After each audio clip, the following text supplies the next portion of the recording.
आइए भक्तों, आज सुनते हैं देव उठानी एकादशी की 3 कथाएं। जानिए पूजन विधि, श्री हरि को कैसे जगाए। तो एक बार बोलिए प्रेम से विष्णु भगवान की जय, लक्ष्मी माता की जय, देव उठानी एकादशी माता की जय। कार्तिक माह के शुक्ल पक्ष की एकादशी को देव उठानी एकादशी, देव उठान एकादशी, देव उठनी 11, प्रबोधनी एकादशी आदि नामों से जाना जाता है। इस दिन श्री हरि विष्णु निद्रा से जागते हैं। तो आइए जानते हैं देव उठानी एकादशी की कथा। एक राजा के राज्य में सभी लोग एकादशी व्रत रखते थे। प्रजा तथा नौकर चाकर से लेकर पशुओं तक को एकादशी के दिन अन्न नहीं दिया जाता था। एक दिन किसी दूसरे राज्य का एक व्यक्ति राजा के पास आकर बोला, महाराज कृपा करके मुझे नौकरी पर रख ले। तब राजा ने उसने सामने एक शर्त रखी कि ठीक है रख लेते हैं, किंतु रोज तो तुम्हें खाने को सब कुछ मिलेगा पर एकादशी को अन्न नहीं मिलेगा। उस व्यक्ति ने उस समय हाँ कर ली, पर एकादशी के दिन जब उसे फलाहार का सामान दिया गया तो वह राजा के सामने जाकर गिड़गिड़ाने लगा, महाराज इससे मेरा पेट नहीं भरेगा, मैं भूखा ही मर जाऊंगा, मुझे अन्न दे दो। राजा ने उसे शर्त की बात याद दिलाई, पर वह अन्न छोड़ने को राजी नहीं हुआ। तब राजा ने उसे आटा, दाल, चावल आदि दिए। वह नित्य की तरह नदी पर पहुंचा और स्नान कर भोजन पकाने लगा। जब भोजन बना गया तो वह भगवान को बुलाने लगा, आओ भगवान भोजन तैयार है। उसके बुलाने पर पीताम्बर धारण किए भगवान चतुर्भुज रूप में आ पहुँचे तथा प्रेम से उसके साथ भोजन करने लगे। भोज नादि करके भगवान अंतर ध्यान हो गए। वह अपने काम पर चला गया। 15 दिन बाद अगली एकादशी को वह राजा से कहने लगा कि महाराज मुझे दुगना सामान दीजिए। उस दिन तो मैं भूखा ही रह गया। राजा के कारण पूछा तो उसने बताया कि हमारे साथ भगवान भी खाते हैं, इसीलिए हम दोनों के लिए ये सामान पूरा नहीं होता। यह सुनकर राजा को बड़ा आश्चर्य हुआ।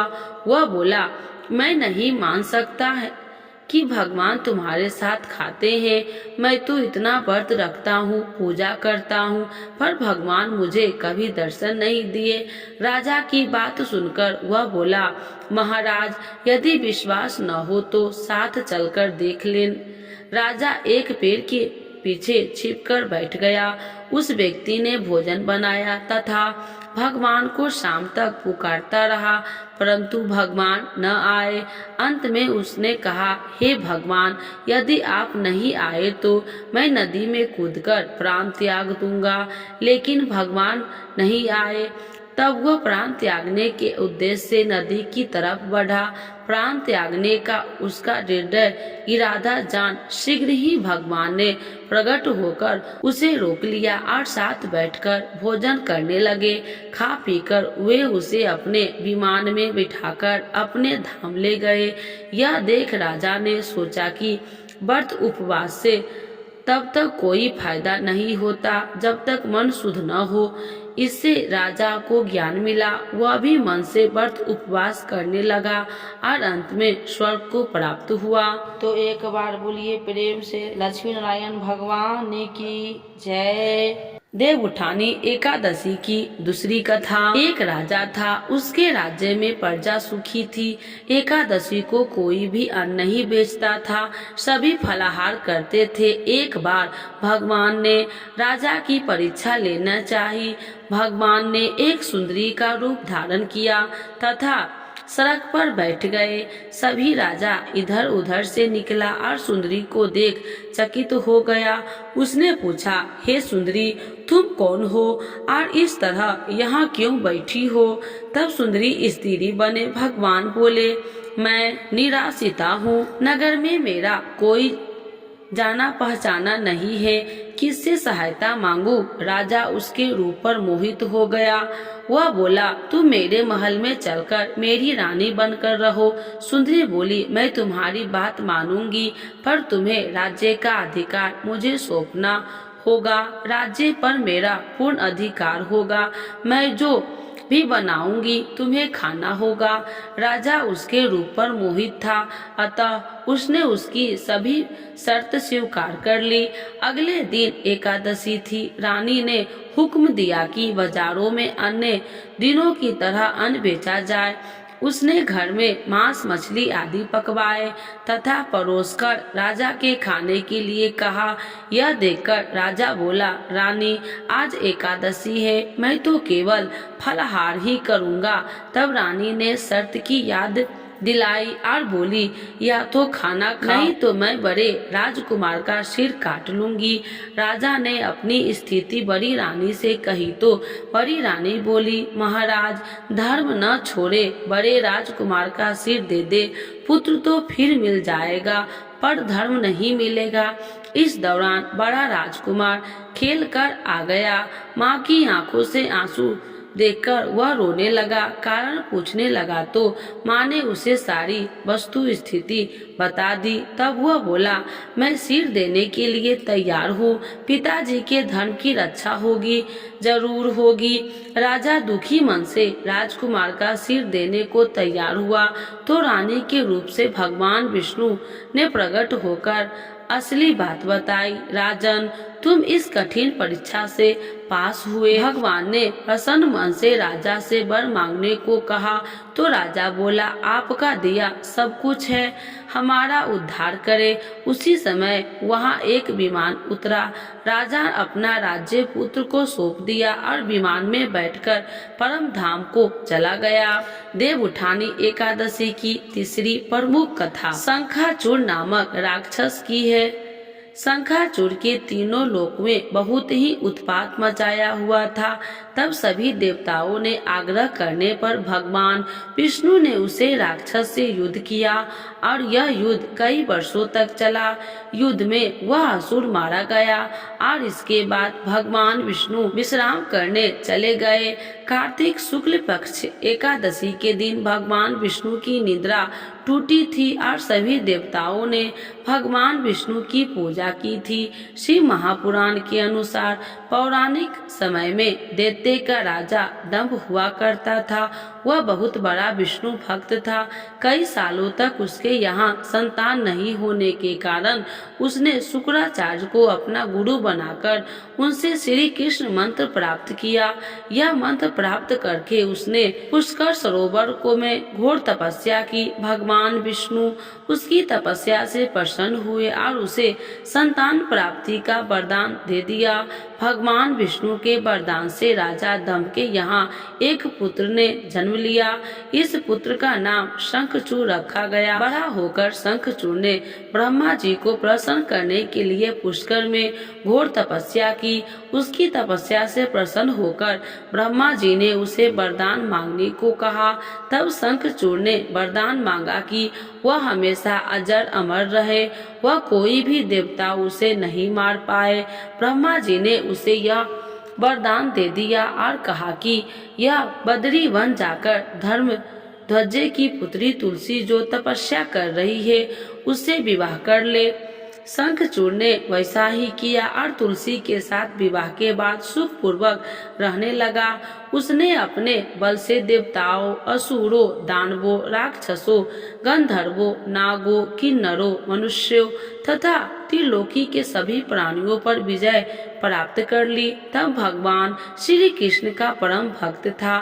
शंखचूड़ अत्याचारों से सभी देवता परेशान होकर ब्रह्मा जी के पास गए और ब्रह्मा जी उन्हें भगवान विष्णु के पास ले गए। भगवान विष्णु ने कहा कि शंखचूड़ की मृत्यु भगवान शिव के त्रिशूल से ही होगी, अतः आप उनके पास जाए। भगवान शिव ने चित्ररथ नामक गण को अपना दूत बनाकर शंखचूड़ के पास भेजा। चित्ररथ ने शंखचूड़ को समझाया कि वह देवताओं को उनका राज्य लौटा दे, परंतु शंखचूड़ ने मान भगवान शिव को जब यह बात पता चली तो वे युद्ध के लिए अपनी सेना लेकर निकल पड़े। इस तरह देवता और दानवों में घमासान युद्ध हुआ, परंतु ब्रह्मा जी के वरदान के कारण शंखचूड़ को देवता नहीं हरा पाए। भगवान शिव ने शंखचूड़ की वध करने के लिए जैसे ही अपना त्रिशूल उठाया, तभी आकाशवाणी हुई कि जब तक शंखचूड़ के हाथों में श्री हरि का कवच है और उसकी पत्नी की सावित्री अखंडित है, तब तक इसका वध असंभव है। आकाशवाणी सुनकर भगवान विष्णु युद्ध में ब्रह्मा जी का रूप धारण कर शंखचूड़ के पास गए और उसे श्री हरि कवच में दान में मांग लिया। शंखचूड़ ने वह कवच बिना किसी संकोच का दान कर दिया। इसके बाद भगवान विष्णु शंखचूड़ का रूप बनाकर तुलसी के पास गए। शंखचूड़ रूपी भगवान विष्णु ने तुलसी के महल के द्वार पर जाकर अपनी विजय होने की सूचना दी। यह सुनकर तुलसी बहुत प्रसन्न हुई और प्रतिरूप में आए भगवान का पूजन किया, वह रमन किया। ऐसा करते ही तुलसी का सात्वित्व खंडित हो गया और भगवान शिव ने युद्ध में अपने त्रिशूल से शंखचूड़ का वध कर दिया। तब तुलसी जी को पता चला कि वे उनके पति नहीं है, बल्कि वे तो भगवान विष्णु है। क्रोध में आकर तुलसी ने कहा कि आपने छल पूर्वक मेरा धर्म भ्रष्ट किया है और मेरे पति को मार डाला, अतः मैं आपको श्राप देती हूँ कि पाषाण होकर धरती पर रहे। तब भगवान विष्णु ने कहा, देवी, तुम मेरे लिए भारतवर्ष में रहकर बहुत दिनों तक तपस्या कर चुकी हो। तुम्हारा यह शरीर नदी रूप में बदलकर गंडकी नामक नदी के रूप में प्रसिद्ध होगा। तुम पुष्पों में श्रेष्ठ तुलसी का वृक्ष बन जाओगी और सदा मेरे साथ रहोगी। तुम्हारे श्राप को सत्य करने के लिए मैं पाषाण शालिग्राम बनकर रहूंगा। गंडकी नदी में के तट पर मेरा वास होगा। देव प्रबोधिनी एकादशी के दिन भगवान शालिग्राम व तुलसी का विवाह संपन्न कर मांगलिक कार्यों का प्रारंभ किया जाता है। हिंदू धर्म मान्यताओं के अनुसार इस दिन तुलसी शालिग्राम विवाह करने से अपार पुण्य प्राप्त होती है। तो एक बार बोलिए प्रेम से विष्णु भगवान की जय, लक्ष्मी माता की जय, देवउठानी एकादशी माता की जय। आइए भक्तों, आज सुनते हैं देवउठानी एकादशी 2024।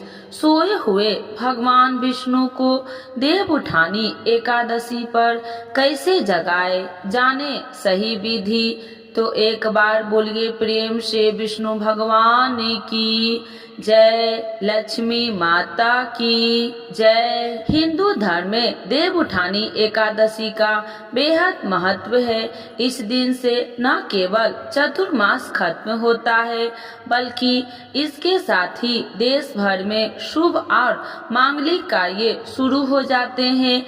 धार्मिक ग्रंथों की मान्यता के अनुसार देवउठानी एकादशी के दिन ही 4 महीने के बाद भगवान विष्णु योग निद्रा से जागते हैं और सृष्टि का कार्यभार फिर से संभालते हैं। देवउठानी एकादशी के दिन जगत के पालनहार भगवान विष्णु और माता लक्ष्मी की पूरे विधि विधान से खास पूजा अर्चना की जाती है, लेकिन इससे पहले उन्हें शाम के समय विशेष पूजन विधि द्वारा भगवान विष्णु को जगाया जाता है।